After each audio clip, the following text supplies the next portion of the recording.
Welcome to the Glencoe Public Library's program on being Lake Michigan's neighbor.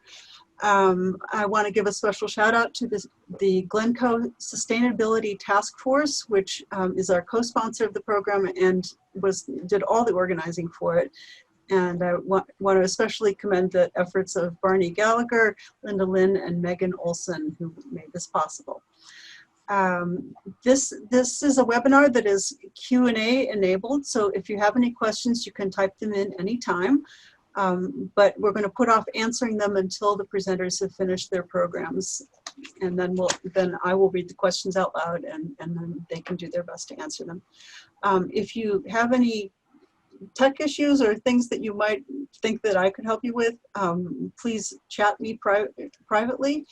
And my name's Grace, and I may be able to help you.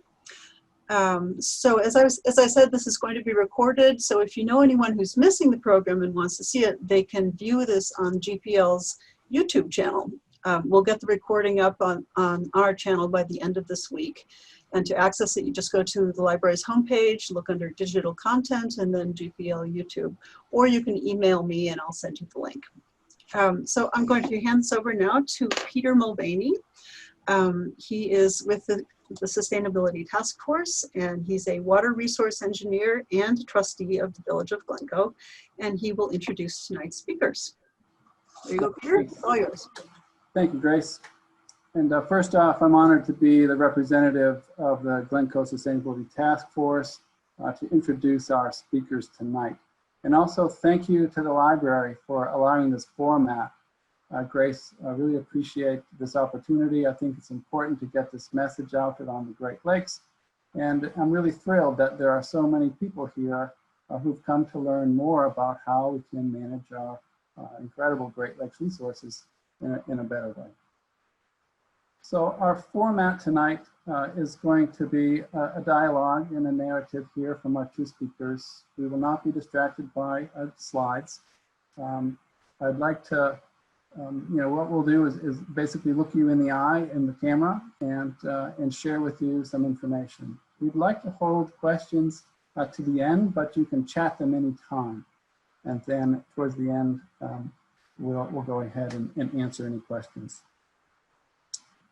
Let's see, both of our speakers tonight are known leaders and advocates for the Great Lakes.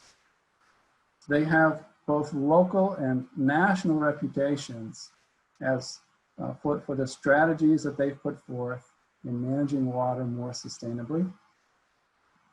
And they were really privileged to have both of these speakers tonight. We're gonna start the dialogue with Cam, and I want to give a little background on Cam so you know who is speaking to you tonight. And Cam has used his legal degree better than anybody I know. He's been the executive director of the Alliance for the Great Lakes. I'm sorry, the CEO of the Alliance for the Great Lakes, where he helped that organization establish a vision that has made them so effective in recent years. He also served for the Obama administration, where he coordinated the 11 different federal departments around the Great Lakes. In that role, he was known as the Great Lakes Czar and Guru. Currently, Cam is a vice president at GEI, a national or international engineering firm, and also a commissioner of the MWRD, that's our wastewater agency that serves our region of the Metropolitan Water Reclamation District. And after Cam speaks, we'll pass it to Paul. Paul May is the Assistant Executive Director for the Northwest Suburban Municipal Joint Action Water Authority. That's an agency which has a responsibility for the wholesale of water to a set of suburban communities, taking from Great Lakes and moving it to provide access to the Great Lakes to suburban communities. Paul, the former director, public works director for Burr Ridge, and is currently a trustee for the American Water Works Association, which is a truly the industry's leading professional society. He serves the Metropolitan Planning Agency, the Chicago Metropolitan Agency for Planning for the Natural Resources Working Committee. He's also involved with the Metropolitan Planning Council as an advisory member. I think if more people had the professionalism and commitment to ecology and better management, as these two speakers have tonight, the world would be a much better place. I really have a great deal of respect and thanks for what these two gentlemen do to help us manage our water resources. Tonight we'll hear them talk about the Great Lakes, some of its issues and some of the solutions. And I don't know if they'll touch on this, but the Great Lakes are, of course, roughly 20% of Earth's surface freshwater. It's a resource that should be considered at least as important as our rainforests and the tropical rainforests. It's an area that sometimes seems sleepy, but is incredibly vast. It's big enough to create its own weather patterns. So let's hear tonight from these guys. What I hope you are here to listen for is one, the wonder of the Great Lakes, but also the responsibility that we have as Great Lake basiners here on the North Shore. What it means to be a member of this basin and to be a citizen of this basin. So with that, Cam, I'd like to pass it to you, and I'm going to turn my screen off, and I'll just chime in if needed. Great. Well, thank you, Peter. Can you all hear me okay?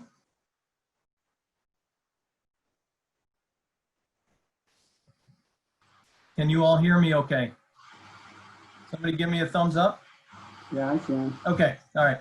Great. Always want to check on that first. Well, first of all, thank you so much to the task force and to the library and all of you in Glencoe for the invitation tonight. It's really fun to talk about one of my favorite subjects here. And it's even more fun to talk with people who share the same passion that I do for the homes that we call the Great Lakes. And that's a double entendre I'll get to in just a second. You know, we often think of ourselves as citizens of a place, and that place is usually a neighborhood or a village or a county or a state or a country.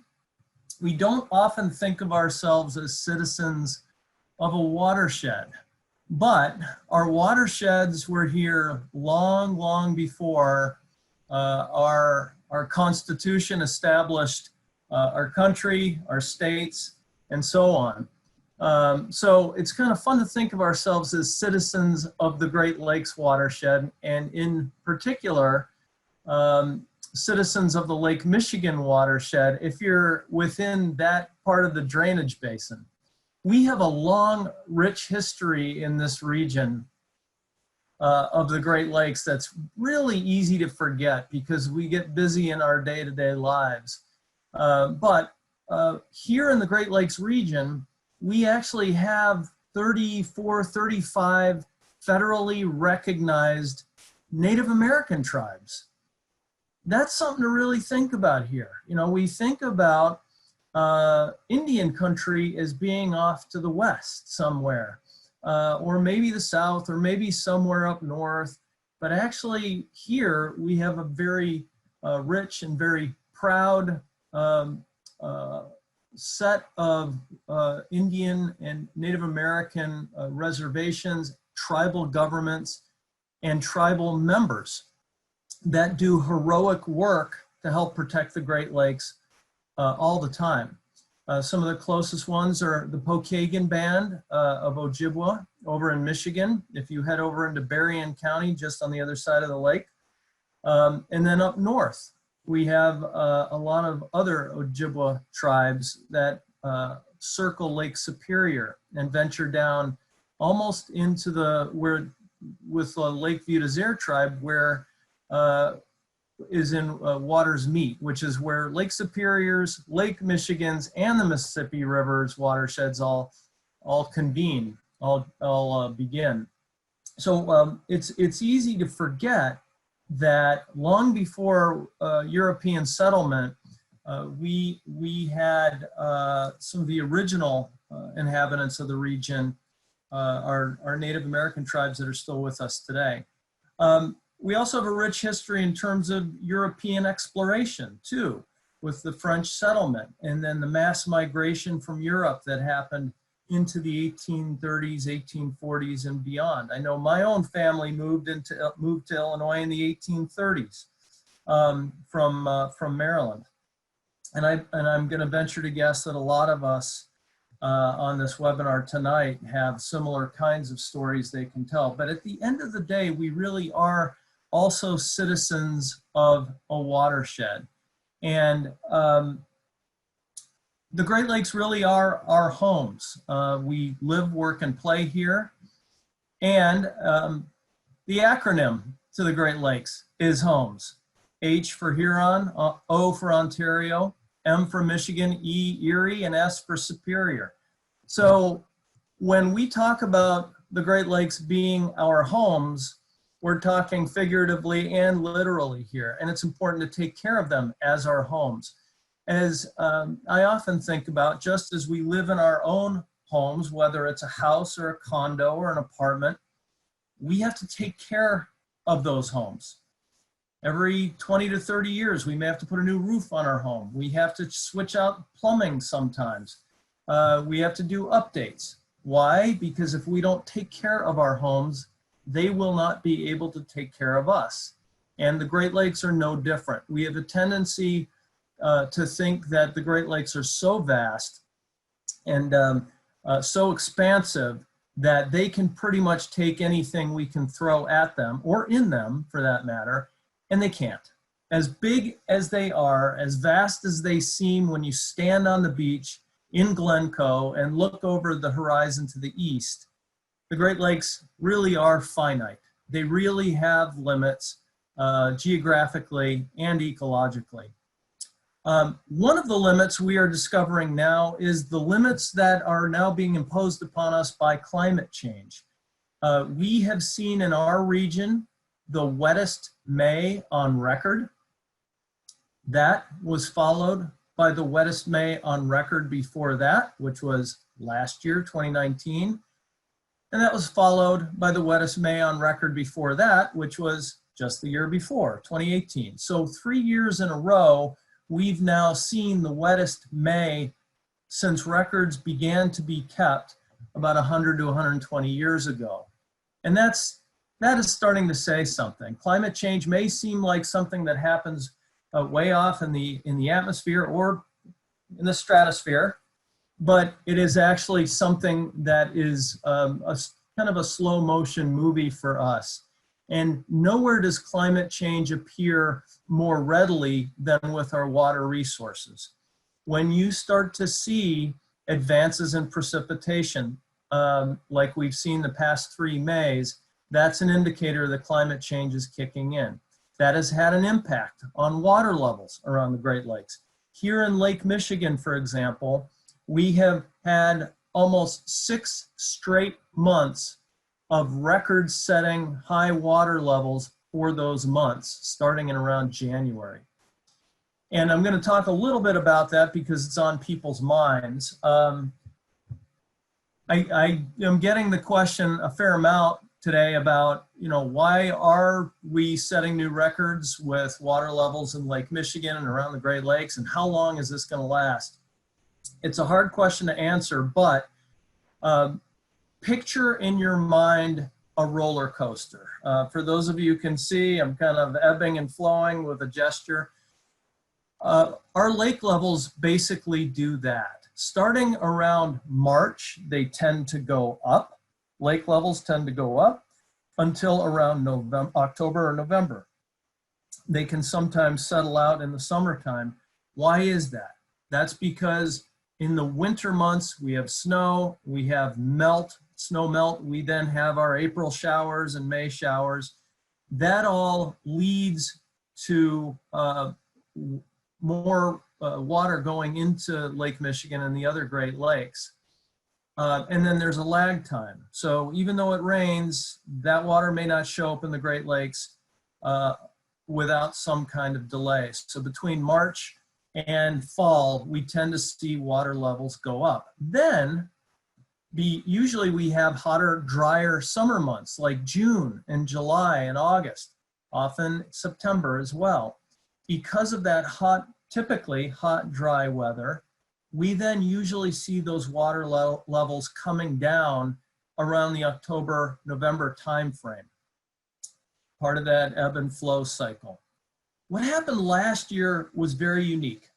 That typical up and down roller coaster cycle was disrupted.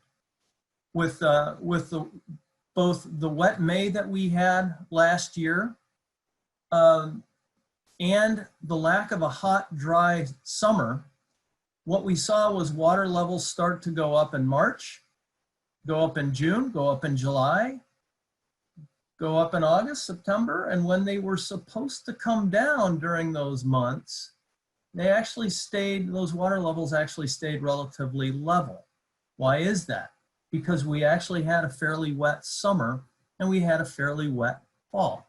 Some of you may even remember that in October of last year, we had a tremendous downpour to the point where the Metropolitan Water Reclamation District, where I serve as one of the commissioners, had to release water from the Chicago River system out into the lake. It's not something that the agency likes to do. It does it because it has to do that as a last resort.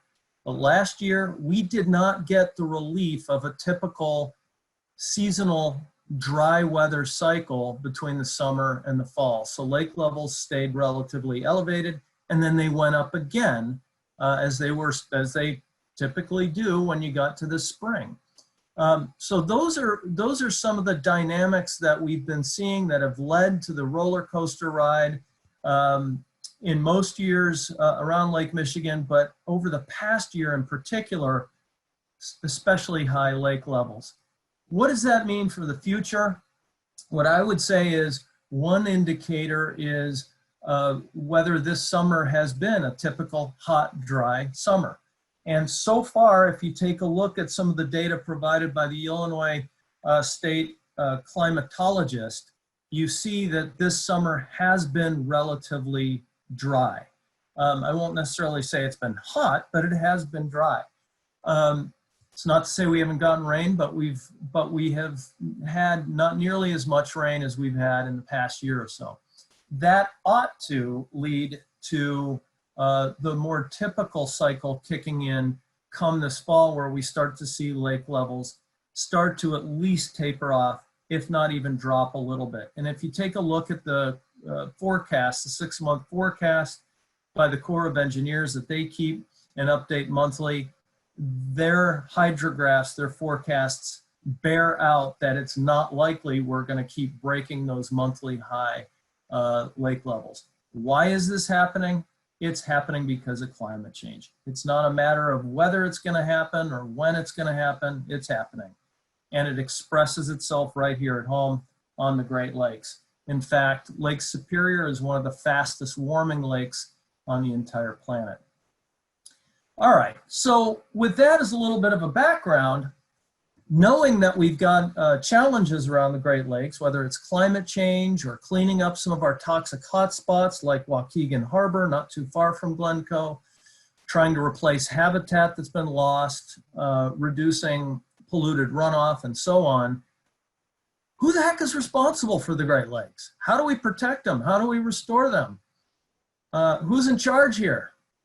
Well, we're all in charge. That's the short answer. The Great Lakes belong to all of us as citizens of Great Lakes states. And without dragging you into a lot of history, I'll share this with you because I get totally geeked out by this. I think it is super cool. When the country was being founded and the Revolutionary War had come and gone, part of the Constitution essentially recognized through something called the Northwest Ordinance of 1787, how new states could come into the Union. And the states that are part of this region were formed based on the plan of that Northwest Ordinance. And it had some incredibly forward-leaning insightful and foresightful things plugged into it. One of the things was that it urged cooperation with our Native American tribes. Very forward thinking for the 1700s. Another thing is it got rid of primogeniture, which is, for those of you who care, the old system of basically bequesting your belongings to your firstborn. That, under the Northwest Ordinance, was essentially disbanded. Why does all that matter? It doesn't for a second. What matters is one other thing as it relates to the Great Lakes, which is that Northwest Ordinance of 1787 said, for states to join the Union, north and west of the Ohio River, so think Ohio, Michigan, Indiana, Illinois, Wisconsin, Minnesota, for them to join the Union, there had to be this recognition that the Great Lakes belonged to all of us, that they would be held in trust for the citizens of each of those states as they join the Union. I find that as cool as we the people and as cool as the belief that we have in life, liberty, and the pursuit of happiness. The fact that the framers took the time to express that the Great Lakes would belong to all of us back in the 1700s is really amazing, and it's a historical anachronism that most people don't know. Anyway, that essentially laid the groundwork for jurisdiction over the Great Lakes.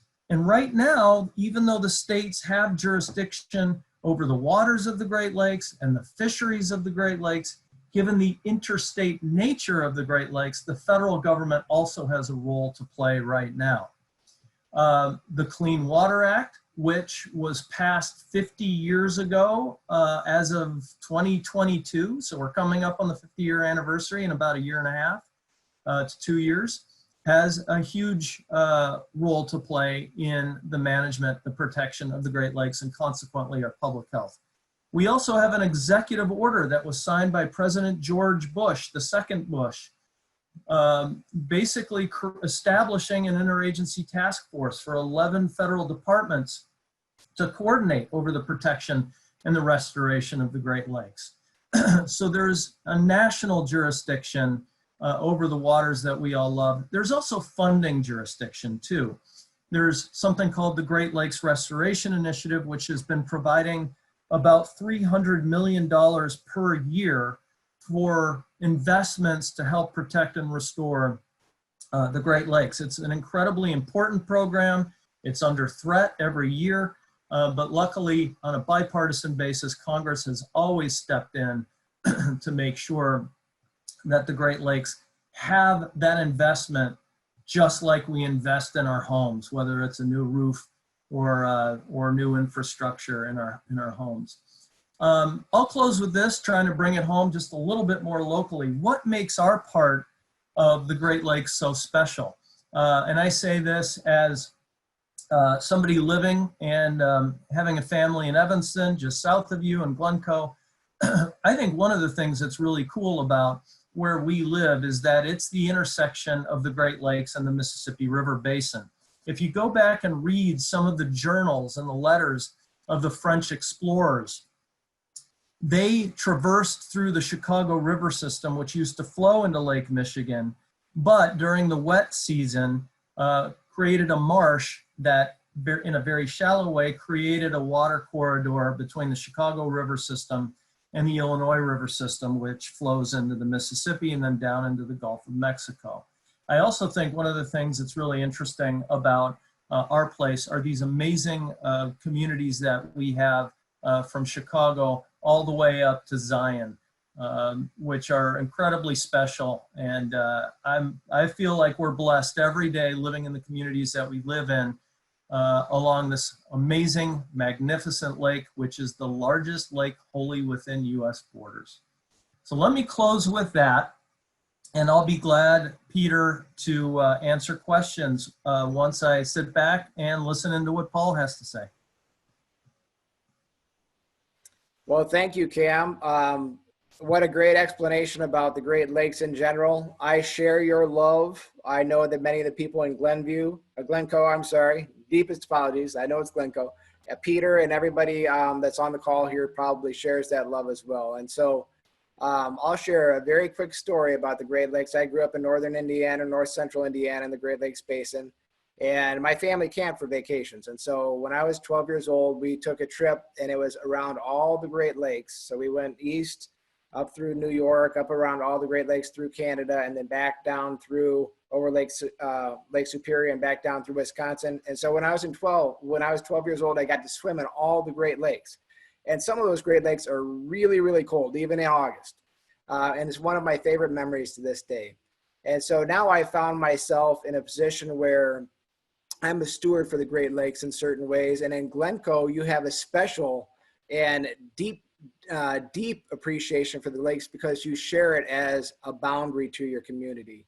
And it's something that I think when I think of the Great Lakes, I always think of it from the Native American perspective who lived here, and it was a sacred element, and it was this vast treasure of fresh water, unbelievable, a priceless treasure, not just to them, but to us as well. And along with that treasure comes the responsibility and the stewardship to manage it in a way that makes it better. I think of it as the river systems and the lake systems of the United States as the circulatory system for the world.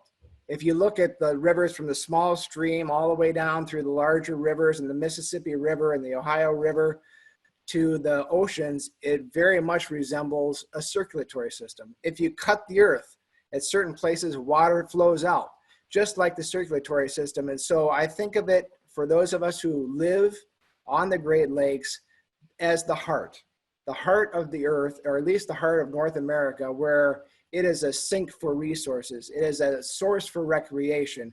It is full of fish and fisheries and life and aquatic life. And so for those of us who have the pleasure, the deep pleasure of living on the Great Lakes, especially those who live in a coastal, I call it a third coastal community like Glencoe, comes this special joy, but also a special responsibility to understand it. And so I applaud all those people that are here today that have joined in on us on this call hosted by the library to learn more about it and to learn more about what can be done. So thank you, congratulations, and I'm thrilled to talk to you about the Great Lakes and how we manage it. I, as a manager of the water that gets extracted from the Great Lakes, find myself in an unusual position. I'm a civil engineer by trade, and the overarching motto for civil engineers is do not divert water across a watershed boundary.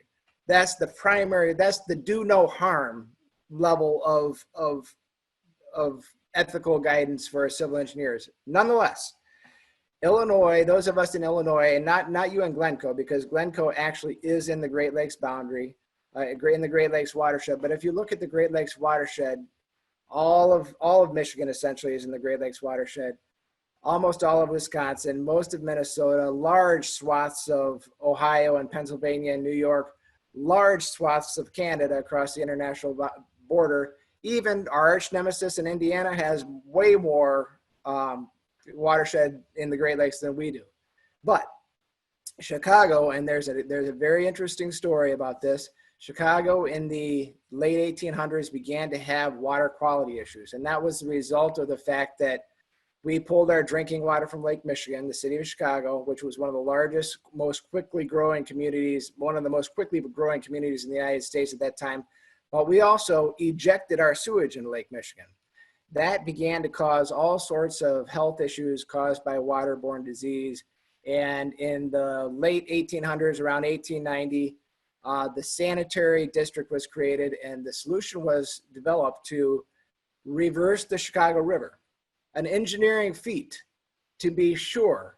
And it solved for the most part the issues that were occurring regarding the contamination of the drinking water.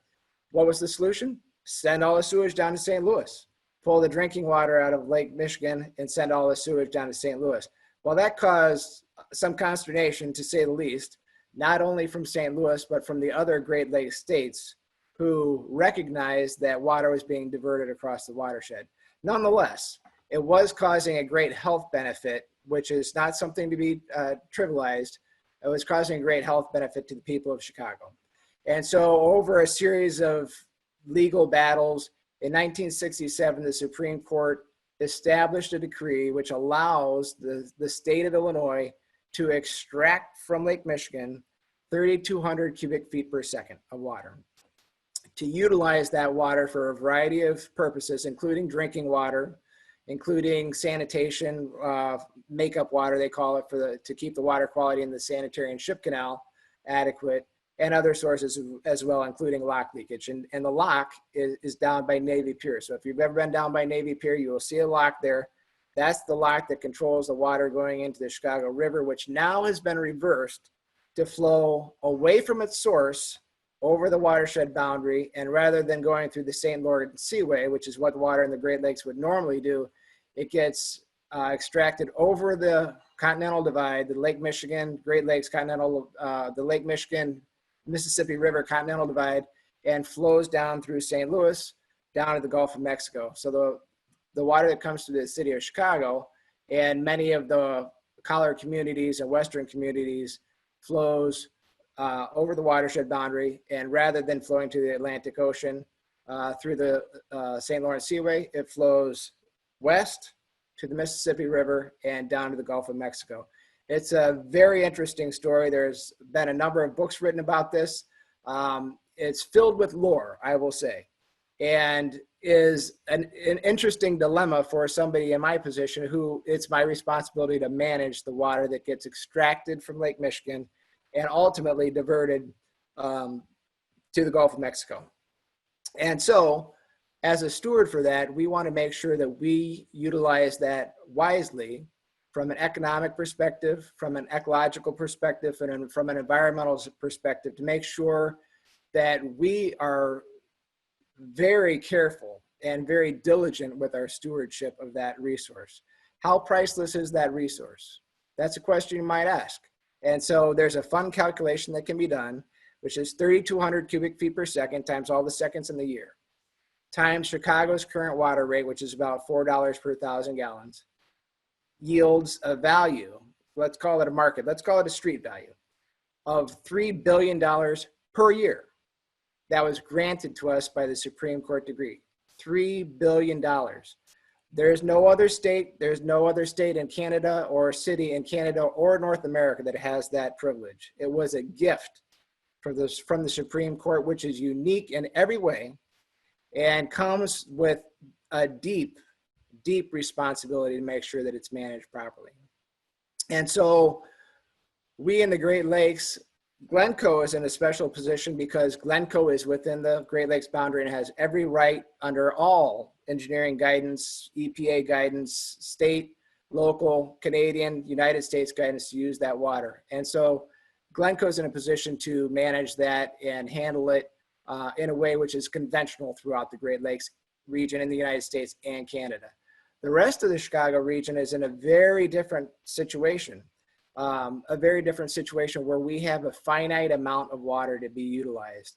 And when we think about it from an economic and an environmental perspective, there are areas in northeastern Illinois which are suffering from water quality or water quantity issues.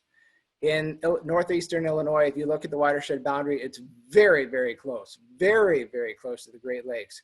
The portage, the Lewis and Clark portage, is on North Avenue in, I think it's Stickney, not on North Avenue, on Harlem Avenue. So the Continental Divide is right there on Harlem Avenue. Lewis and Clark came up the river. They got to the Continental Divide only at about Harlem Avenue and had to cross over. So if you think where Harlem Avenue is in perspective to Lake Michigan shoreline compared to Michigan or Wisconsin, it's extremely close. There's a very, very, very tight watershed right here by Lake Michigan. And so those of us west of that are diverting water. Those of us that are west of that are diverting water across the boundary by drinking it, turning it into sewage, or by irrigating our lawns with it and letting it run off into the sewers, which then goes to the storm sewer or sanitary sewer system, depending on where you live, ultimately down the Mississippi River to the Great Lakes. And so there's a great responsibility to managing that.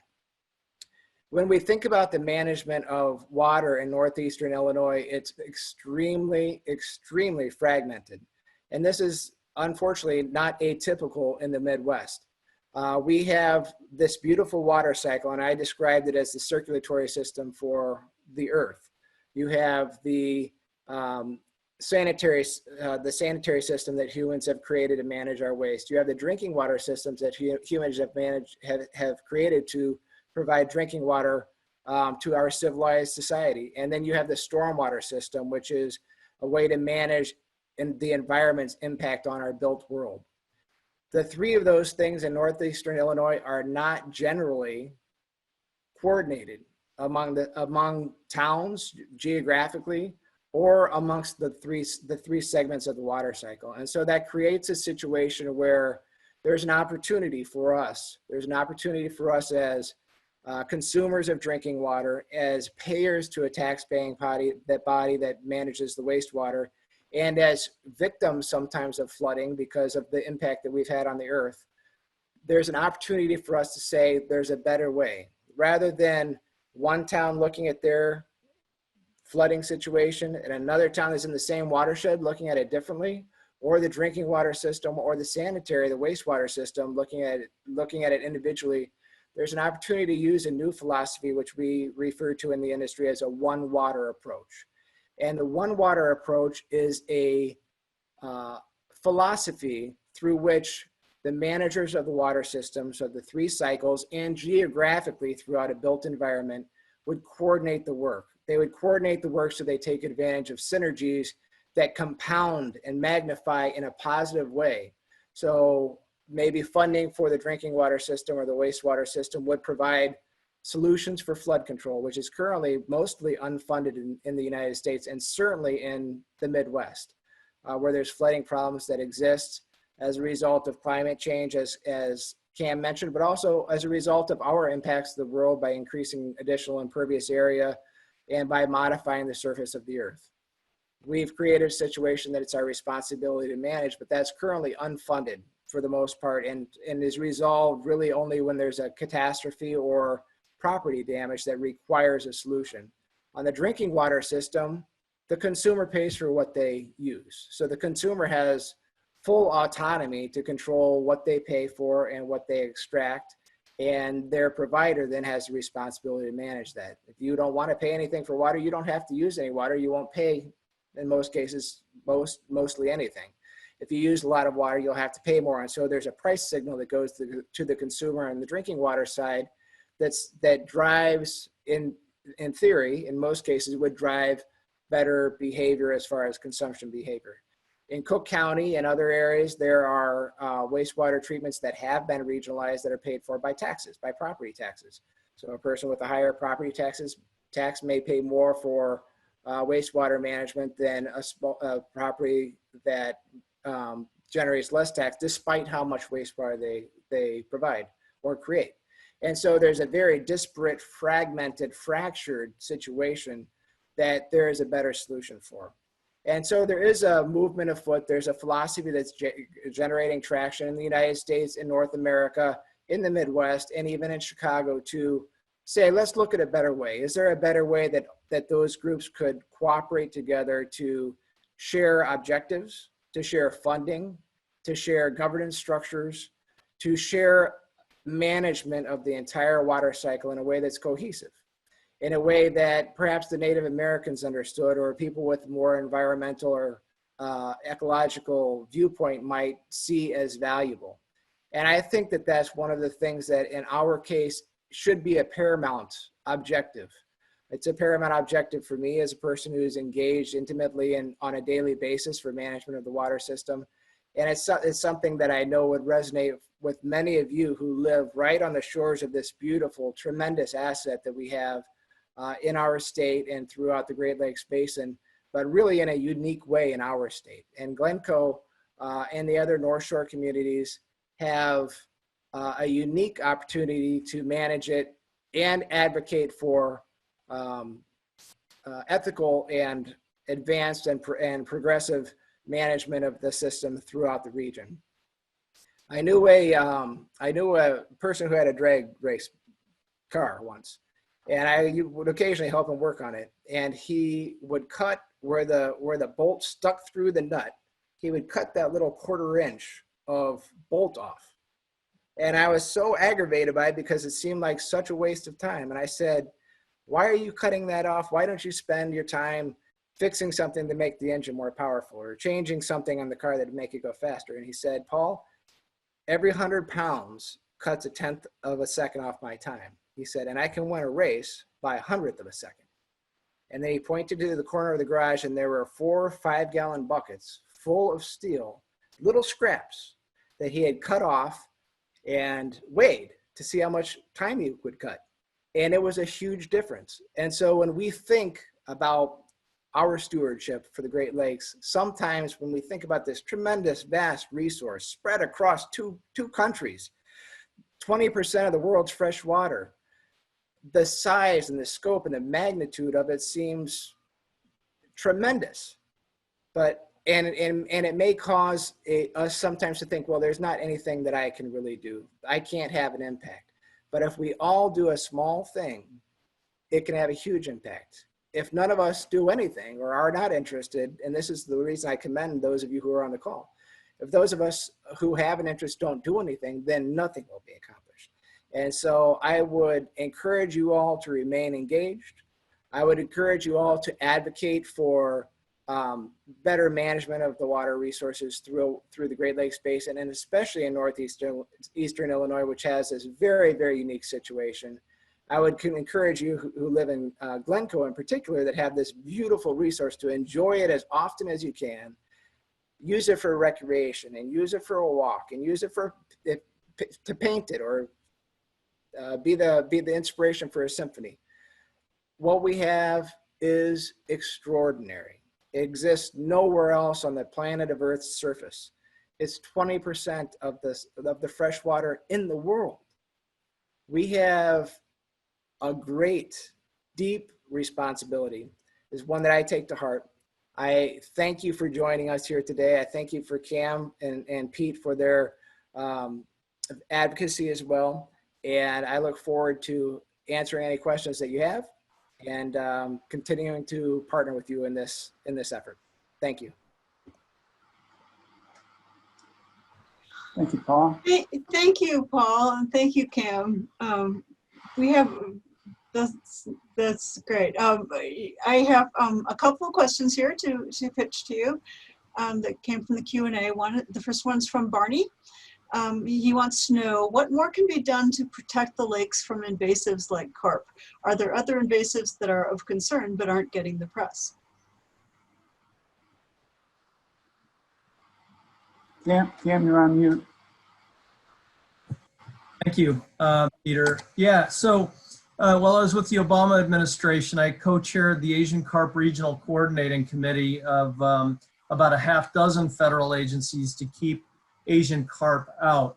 I think actually we're doing a fairly good job. When I say we, I often still think of myself as a federal government servant, even though I haven't been in federal service for 3 years. And the reason is because the Illinois Department of Natural Resources has been harvesting Asian carp out of the Illinois River system. You know, when we were faced with this problem 10 years ago this year is when it really exploded. Not really, there were very few people who understood how to deal with a threat of this magnitude. And it was a very controversial undertaking to try different things to keep Asian carp out. But one thing that was never controversial, one thing that every single biologist I ever talked to agreed with, was that every time you fish an Asian carp, that means a silver or a big head carp, out of the Illinois River system, that's one less fish that can breed and can increase the threat of invasion to the Great Lakes. And so $30 to $40 million later, talk about an investment. Private contractors have gone out, they've netted fish out. There have been contests to fish Asian carp out of the Illinois River system, and the list goes on and on. That migration has basically been held in check. So What more can be done? There's one more thing that's being discussed right now, and that is what I call a sanitation chamber near Joliet, where barges that transit up the Illinois River system toward Lake Michigan upstream would have to go through a chamber where essentially the barges are cleaned, washed, things like that. I'm simplifying the concept. It's a proposal that has a cost estimate in the hundreds of millions of dollars. But that is an additional thing that seems to be gaining a lot more attention and a lot more support. As far as other species go, we really haven't seen that many new ones enter the Great Lakes recently. And that's largely a function of keeping invasive species out of the ballast tanks of ocean-going ships that come into the Great Lakes from overseas. Once they're in the middle of the ocean, they basically spit out what's in their ballast tanks into the ocean, suck up salt water from the middle of the ocean to refill those ballast tanks. And that process of what's affectionately called swish and spit has essentially all but eliminated that as a pathway for invasive species, those ocean-going ships. Great. Thank you very much. Malcolm says you haven't mentioned Canada. I think Paul did mention Canada. So I will say that we have, when you look at the Great Lakes, if you were to look at the Great Lakes as a region rather than political boundaries on a map, whether by state or by country, there is significant economic leverage, influence that takes place in the Great Lakes. If you look at iron ore, if you look at the shipping industry, even, and it seems like it's not necessarily true anymore, the fishing industry, the recreation industry, there is a very significant economic impact from those of us who live in the Great Lakes region in the world. Furthermore, there is the Great Lakes Compact and other governmental mechanisms that exist that have been created that allow our countries to partner together to manage this resource in a special way. And really, that's one of the greatest, I think, one of the greatest defenses. There was another question that was asked about diverting water. Illinois diverts water, but there's been concepts expressed over the course of the last 100 years to discharge water from the Great Lakes out to Nevada or arid regions of the Southwest United States. And in defense to that, and I think effectively and to be noted, there's the Great Lakes Compact, which is requires unanimous approval from all the governors of the Great Lakes states in the United States and the premiers of the Great Lakes provinces in Canada to allow something like that to happen. So there is a very solid, I think reliable to date defense to ensure that our resources that are in the Great Lakes remain in the Great Lakes and under the stewardship of the states and provinces that are given the responsibility to manage those. And so I think, and I'd ask Cam maybe to expand on that because I know that's something he's quite familiar with as well. But I think that's been generally pretty effective to date and is a strong defense that those of us who live in the Great Lakes Basin should appreciate and be aware of. I totally agree. Hey, there's another question that's come in through chat, but Grace, I don't want to usurp your authority here. Well, I thought I'd ask the one that came in through chat next, but the first one from Lisa saying, wondering how it was decided to add Lakeville to the Chicago area lakefront, and is there a chance that anyone is wanting to rebuild the beaches here? Sure. Part of the Chicago lakefront that we know of down by Millennium Park and Maggie Daley Park and Grant Park was built from the remnants of the Great Chicago Fire of 1971. So some of the reasoning behind that Lakeville was basically for good old-fashioned disposal purposes, which really I think would have a tough time passing muster today. As far as the beaches go in Chicago, I did include a link to a Chicago Tribune story that came out about a month ago about a project that would try to replenish beaches in Glencoe, Lake Bluff, North Chicago, and Evanston.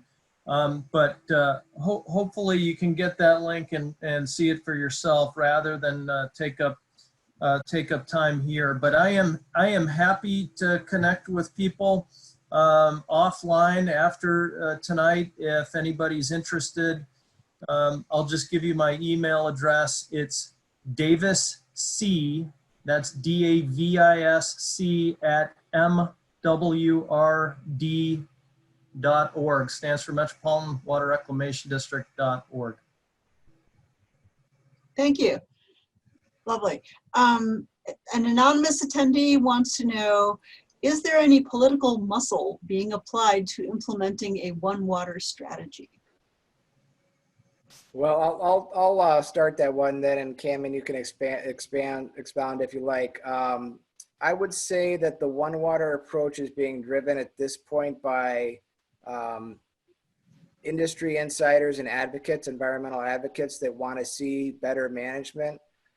Unfortunately, in the Great Lakes Basin, we tend to be a little bit ambivalent to what we have as a resource, and most consumers are not particularly well informed about managing the resources that we have and doing a better job about it. Some of the groups that are on the leading edge are some Chicago policy think tanks, like the Chicago Metropolitan Agency for Planning, like the the Center for Neighborhood Technology and Metropolitan Planning Council, that are trying to encourage elected officials and industry practitioners to be more thoughtful with how things are managed. I think some of the other things that will drive that forward in our region is the fact that stormwater issues are becoming more prevalent, more frequently prevalent, and more prevalent from an impact perspective.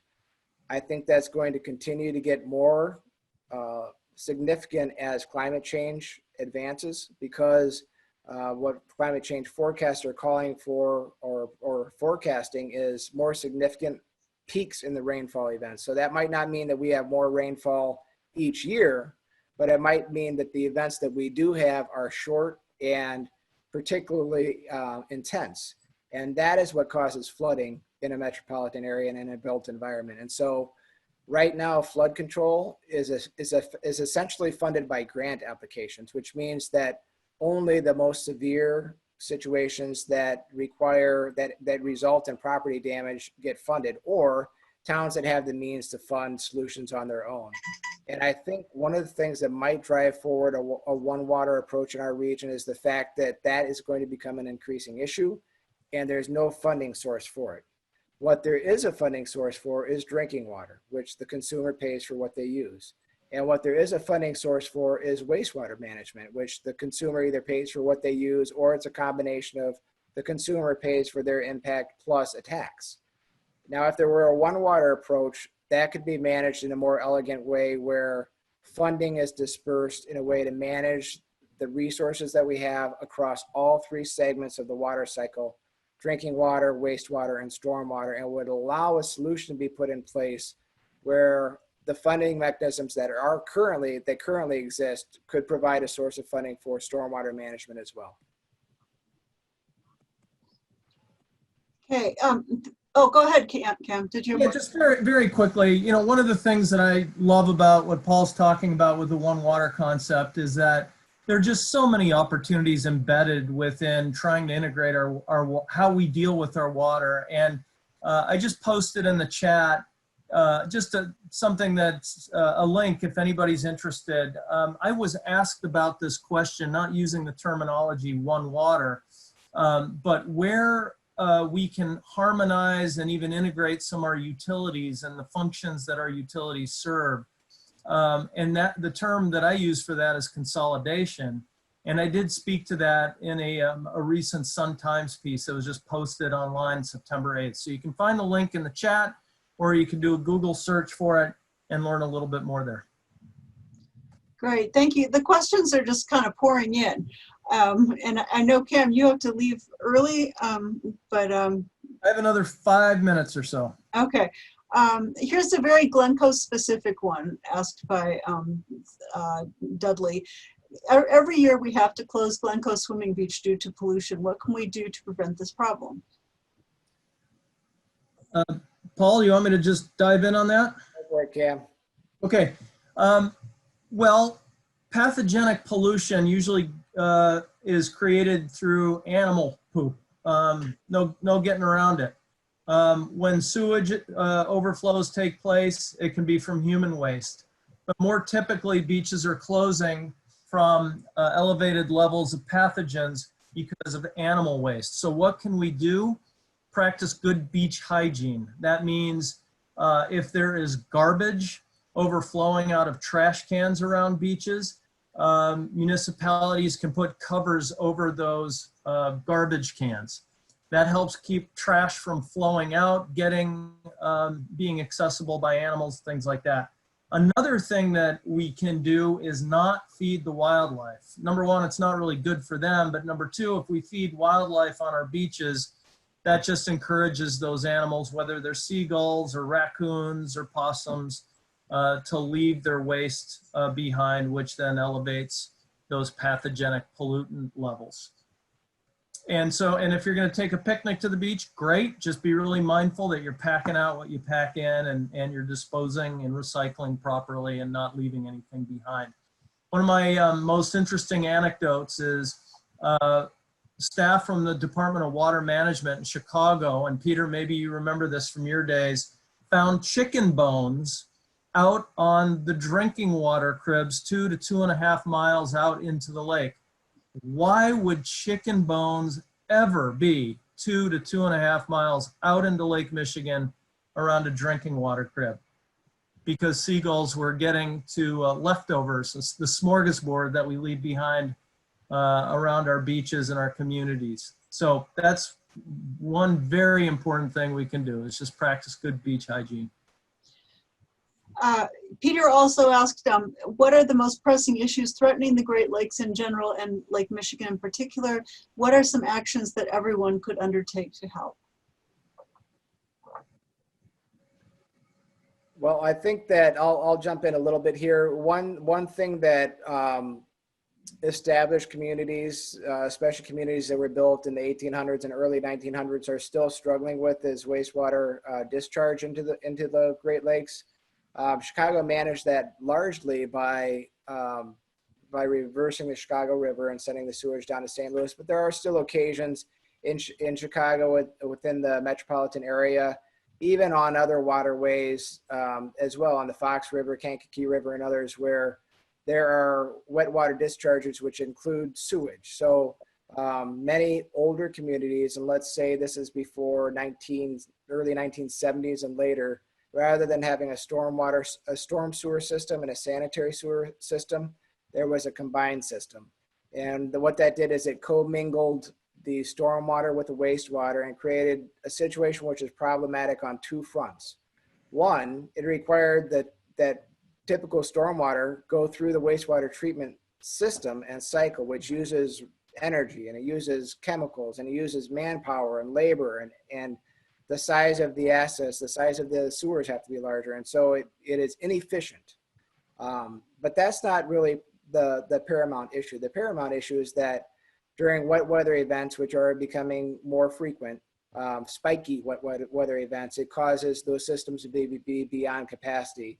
And so to manage that, the system has to relieve that pressure from the system, and that results in wastewater discharges to, in some cases, the Great Lakes, in some cases to other water bodies that might be a river or another lake.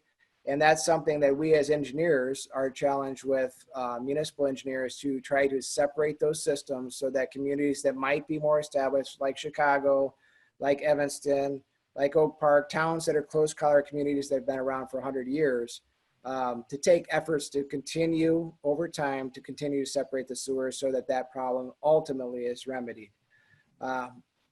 That's one of the things that I think is from an engineer, an objective of mine, and I think should be an objective for engineers and municipal officials throughout our region.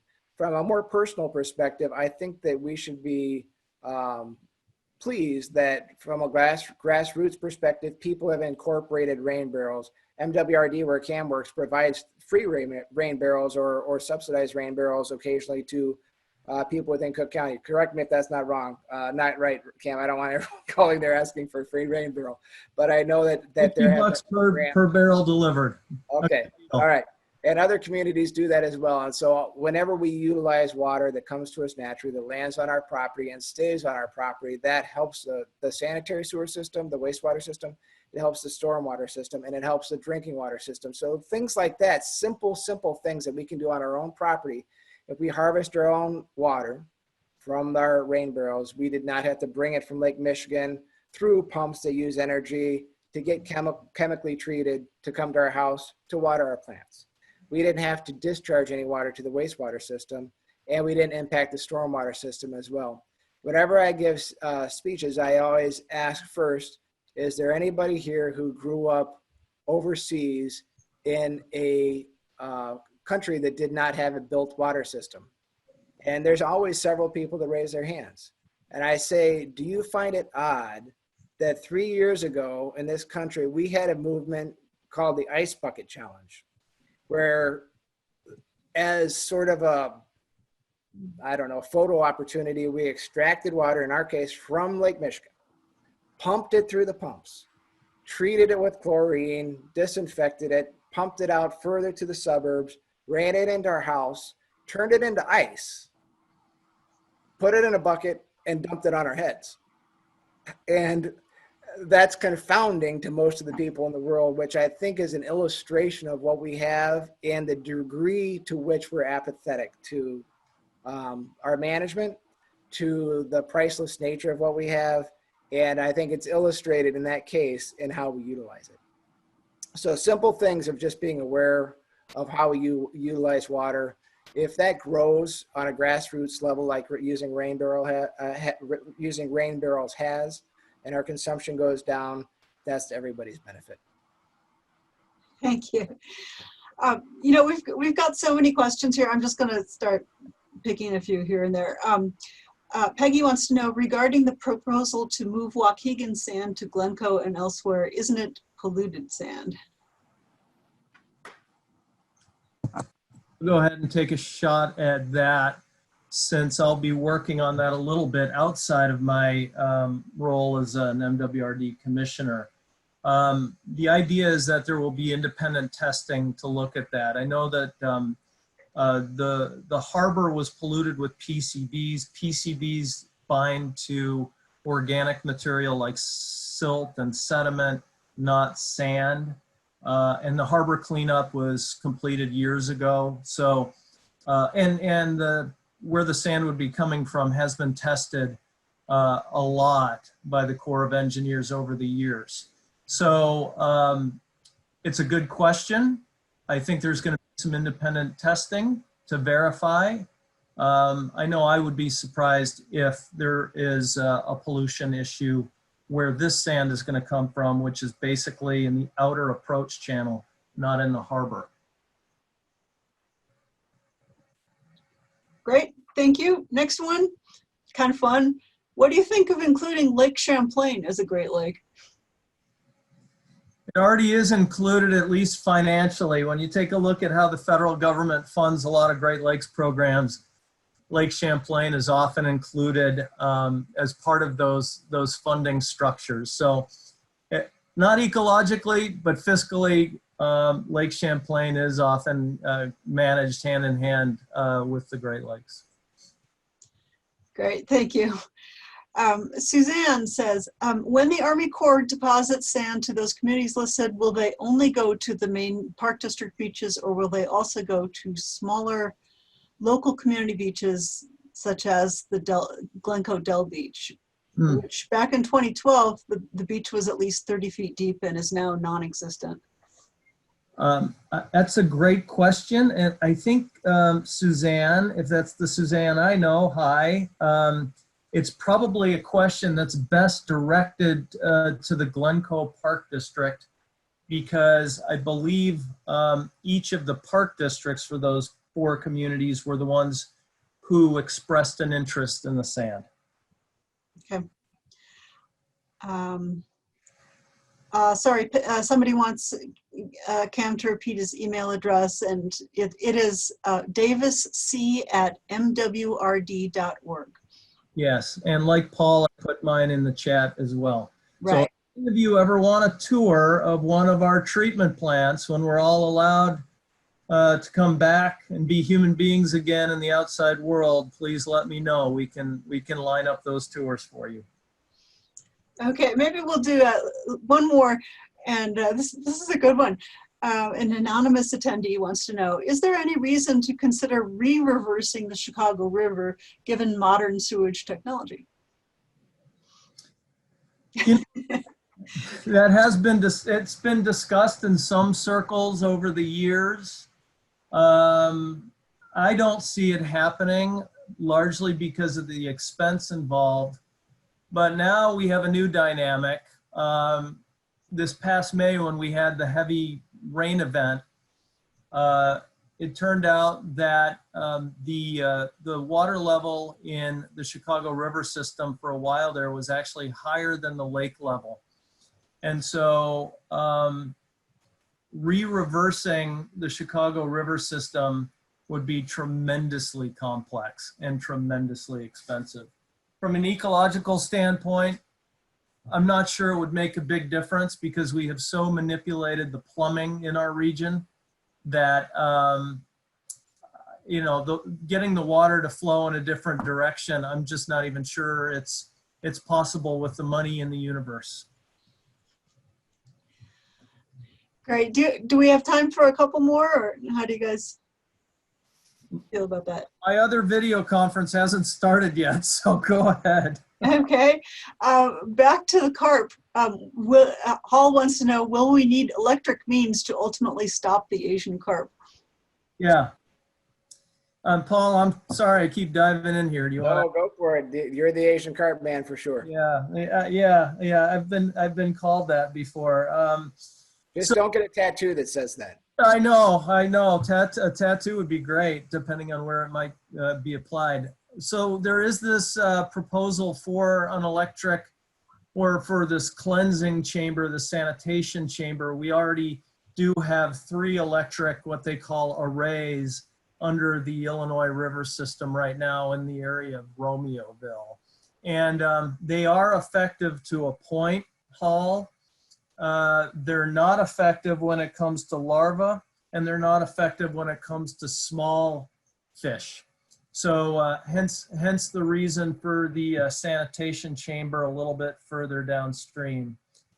I also did see that you asked a related question about whether that swish and spit concept, air quotes, whether that's still legal. And I'm just going to leave you with this one war story, because we all love war stories. When I was with the administration, we had on the books at the Environmental Protection Agency a regulation that required that swish and spit system. It's called ballast water exchange, for those of you who want to go with the official expression instead of that. But we required at EPA ballast water exchange for this region, for ocean-going ships entering the Great Lakes. There was a tremendous back and forth between the Coast Guard and EPA. And I remember I remember urging my boss at the time, the head of the EPA, to talk directly to the commandant of the Coast Guard that we were not going to back down and remove that requirement from EPA's regulations.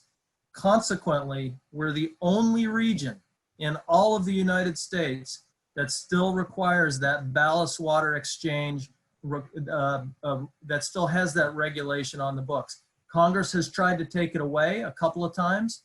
The region has, through its leaders, have always fought back, and consequently it's still on the books. But we should never take for granted that it will remain so. You know, I also want to cover Peter's question, what's the biggest threat and what can we do? To me, the biggest threat is not necessarily an ecological threat. The biggest threat is always complacency, just failing to care about a system as large and as magnificent as the Great Lakes. What can we do about it? And I will say this without any sheen of partisanship at all. The number one thing that we can do, especially this year, is vote. Thank you. Thank you. That's a rousing note on which to close this out, I think. Thank you both, Cam and Paul, for your generous time, and it's really been very interesting. And thank you everybody for participating. If you want to watch it all over again, you can do that in a couple of days with the YouTube presentation, or certainly tell your friends about it who may have happened to have missed tonight. So thanks very much, everybody. And we're looking forward to another environmental program coming up on October 5th. That's also been sponsored by the Sustainability Task Force. So it's on recycling and some other things about how you can be green during a pandemic. So we'll look forward to seeing you there. Thanks, everybody. Good night.